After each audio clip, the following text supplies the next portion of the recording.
Hello everybody, आज का हमारा टॉपिक है different types of stress, strain and modulus of elasticity.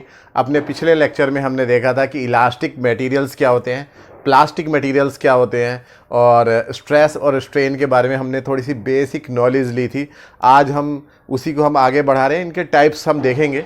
Stress क्या होता है? अगर हम किसी भी बॉडी के ऊपर फोर्स लगा के उसकी डायमेंशंस चेंज करना चाहते हैं, यानी कि उसके ऊपर उसकी शेप या फिर उसकी साइज हम चेंज करना चाहते हैं, तो उसके ऊपर अंदर एक रीस्टोरिंग फोर्स लगता है। अगर हम फोर्स नीचे की तरफ लगा रहे हैं तो उस बॉडी के अंदर वापस अपोजिट डायरेक्शन में एक रीस्टोरिंग फोर्स लगता है, जिसकी वजह से बॉडी अपनी ओरिजिनल शेप या साइज गेन करने की कोशिश करती है। तो रीस्टोरिंग फोर्स पर unit area is known as stress, जबकि change in dimension upon original dimension is known as strain, and ratio of stress and strain is known as modulus of elasticity। तो इसे हम समझेंगे कितने टाइप्स के हो सकते हैं तीनों चीज़ें। तो सबसे पहले हम बात करते हैं टेंसाइल स्ट्रेस, जो कि लॉन्गिट्यूडिनल स्ट्रेस का ही एक पार्ट है। फर्स्ट टाइप का स्ट्रेस है टेंसाइल स्ट्रेस। सपोज हमारे पास में एक ये सिलेंडर है, सिलेंडर की जो लेंथ है वो कितनी है? एल है, कैपिटल एल लेंथ है, और हमने इसके अपोजिट फेसेस, इन दोनों फेसेस पे हमने फोर्स लगाया है कैपिटल एफ, और इसकी हम लेंथ में इंक्रीमेंट कर रहे हैं। तो ये जो एक्सटर्नल फोर्स है, ये इसे हम बोलते हैं डीफॉर्मिंग फोर्स। तो ये डीफॉर्मिंग फोर्स है जो कि इसकी लेंथ को इंक्रीज कर रहा है, और इसके अंदर एक लग रहा है रीस्टोरिंग फोर्स। रीस्टोरिंग फोर्स इसे वापस कॉन्ट्रैक्ट करने की कोशिश कर रहा है। तो रीस्टोरिंग फोर्स जो होगा वो डीफॉर्मिंग फोर्स के इक्वल होगा। तो रीस्टोरिंग फोर्स पर unit area is known as tensile stress. अगर हम उसकी लेंथ को इंक्रीज कर रहे हैं तो रीस्टोरिंग फोर्स पर यूनिट एरिया क्या है? आपका टेंसाइल स्ट्रेस है, यानी कि टेंसाइल स्ट्रेस हो जाएगा फोर्स अपॉन एरिया, क्योंकि रीस्टोरिंग फोर्स की वैल्यू भी एक्सटर्नल फोर्स के इक्वल होगी बैलेंस कंडीशन में। तो ये तो हो गया आपका टेंसाइल स्ट्रेस। अगर यहां पर स्ट्रेन देखें कि लेंथ में कितनी इंक्रीमेंट हुई है, ओरिजिनल लेंथ कितनी थी? एल, अब कितनी लेंथ इंक्रीज हो गई है? डेल्टा एल इंक्रीज हो गई है। तो delta L upon original length, यही क्या हो गई? आपकी स्ट्रेन हो गई, और इस स्ट्रेन को हम बोलते हैं लॉन्गिट्यूडिनल स्ट्रेन। और इन दोनों को रेशियो हमने कर दिया, यानी कि tensile stress and longitudinal stress, strain का जब हमने रेशियो कर दिया तो हमारे पास में क्या आ गया? यंग्स मॉडुलस आ गया, यानी कि मॉडुलस ऑफ इलास्टिसिटी को हम y से डिनोट करते हैं। तो ये मॉडुलस ऑफ इलास्टिसिटी तब लगता है जबकि किसी चीज़ की हम लेंथ इंक्रीज करते हैं। अगर इसी सिलेंडर की हम लेंथ को डिक्रीज कर रहे हैं, हम कंप्रेस कर रहे हैं, हम ऊपर नीचे से फोर्स लगा के उसे लेंथ को कम करने की कोशिश कर रहे हैं। ओरिजिनल लेंथ कितनी थी? कैपिटल एल, हमने फोर्स लगाया ऊपर से भी नीचे से भी, या फिर एक तरफ से हमने एक प्लेस पे रख दिया, हमने टेबल पे रख दिया, सिर्फ ऊपर से ही फोर्स लगाया, तब भी वो यही बात आएगी। तो मान लिया जो है डेल्टा एल हमने लेंथ डिक्रीज कर दी है, तो डेल्टा एल डिक्रीज करने से हमने इसे कंप्रेस कर दिया है। तो इस टाइम पर जो स्ट्रेस वर्क कर रहा है उसे हम बोलेंगे कंप्रेसिव स्ट्रेस।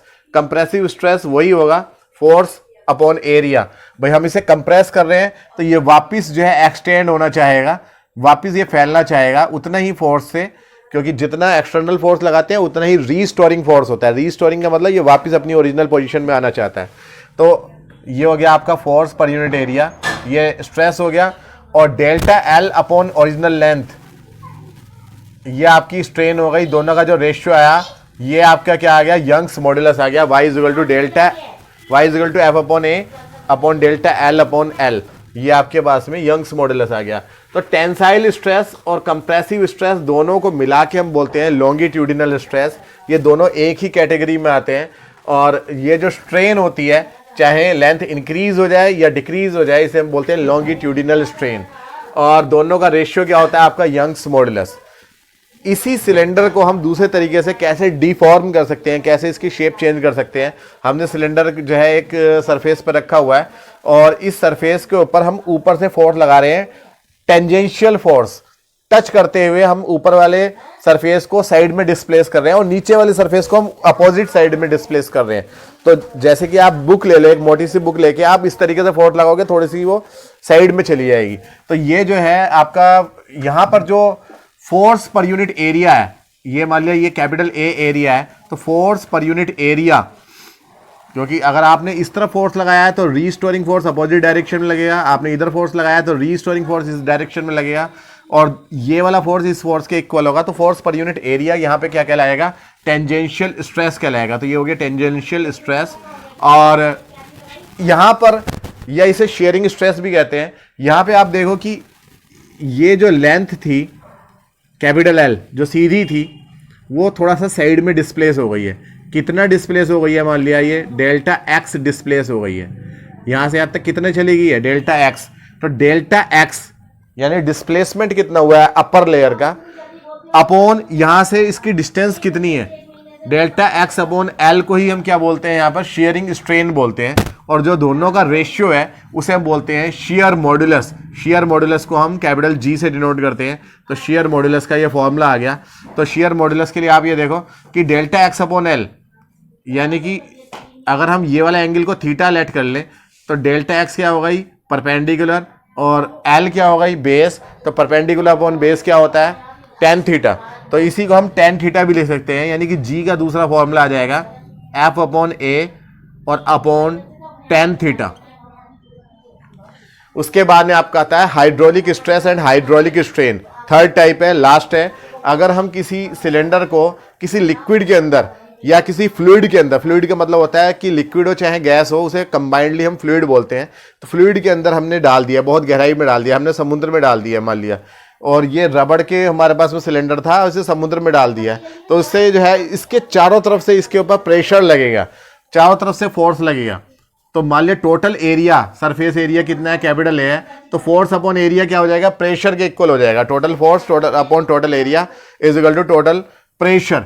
क्योंकि लिक्विड के अंदर ये इमर्स्ड है, डूबा हुआ है, तो ये तुम्हारे पास में आ जाएगा प्रेशर P।